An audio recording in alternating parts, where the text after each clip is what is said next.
നമ്മുടെ മനസ്സിൽ ഇപ്പോഴും ഉള്ളൊരു വേദനയാണ് ഡോക്ടർ വന്ദന ദാസ്. ഒരു നീറിപ്പിടിക്കുന്ന നോവായി അതിങ്ങനെ നമ്മളെ വേട്ടയാടിക്കൊണ്ടേയിരിക്കുന്നു. നമ്മൾ ഈ ഡോക്ടേഴ്സിനെ കുറിച്ചും വൈദ്യശാസ്ത്ര രംഗത്തെക്കുറിച്ചൊക്കെ ആലോചിക്കുമ്പോൾ ഡോക്ടർ വന്ദനയുടെ ആ ദിവസം നമ്മുടെ മനസ്സിലേക്ക് അറിയാതെ കടന്നു വരും.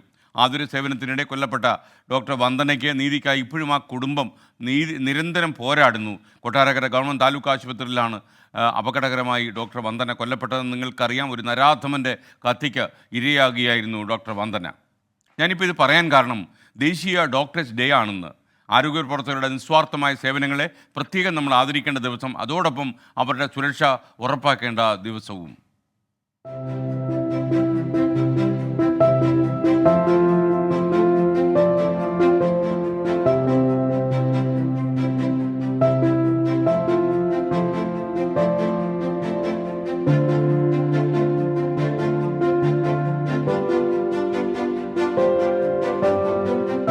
അറിയപ്പെടുന്ന ഭിഷഗ്വരനും ബംഗാളിന്റെ രണ്ടാമത് മുഖ്യമന്ത്രിയുമായിരുന്ന ഡോക്ടർ BC റോയിയുടെ ജന്മദിനമാണ് ഡോക്ടേഴ്സ് ഡേ ആയി ആചരിക്കുന്നത്.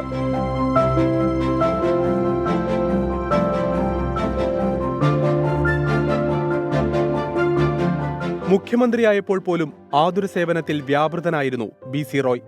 1961 അന്തരിക്കുന്നതിന് മണിക്കൂറുകൾ മുൻപുവരെ ചികിത്സ തേടിയെത്തിയവരെ BC റോയ് പരിശോധിച്ചിരുന്നു.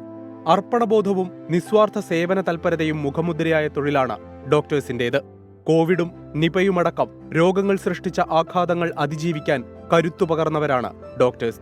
മികച്ച ആരോഗ്യ സംവിധാനങ്ങളും അത് നയിക്കുന്ന ആരോഗ്യ പ്രവർത്തകരുമാണ് ദേശീയ ആരോഗ്യ സൂചികയിൽ വർഷങ്ങളായി കേരളം ഒന്നാമത് തുടരാനുള്ള പ്രധാന കാരണം.